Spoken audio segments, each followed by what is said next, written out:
రే రే రే రే బుద్ధి లేని గాడిద.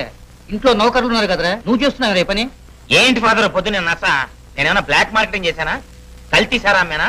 కేట్ పని చేశానా? నా ఇంటి పనులు నేను చేసుకుంటున్నాను. సెల్ఫ్ సర్వీస్ తప్ప. ఆ పని చేయటానికి వేరే నౌకర్లు వేశారు కదరా. ఏడుస్తున్నారులే. పనాన్ని మార్కెట్కి పంపితే కూరగాయల్లో కమిషన్ కొడుతున్నాడు, డ్రైవర్ని పెట్రోల్ పంపితే అందులోనూ కమిషన్ కొడుతున్నాడు, నువ్వేమో మామ ఇచ్చే డబ్బుల్లో కమిషన్ కొడుతున్నావు. అయినా ఇలా ప్రతివాడు కమిషన్ కొడుతుంటే ఈ ఇల్లు ఎలా ఏడుస్తుంది చెప్పండి.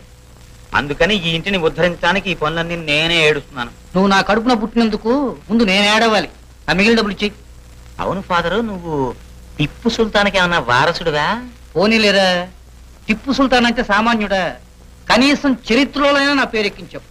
అది కాదు, నేను రోజు కక్కుర్తి విలాస్ అని ఓ హోటల్కి ఎడుతుంటాను. అక్కడేమో ఓ సప్లయర్ ఉన్నాడు. వాడు కాఫీ తాగినా టిఫిన్ తిన్నా బిల్లు కాక టిప్పు వేరే అడుగుతుంటాడు.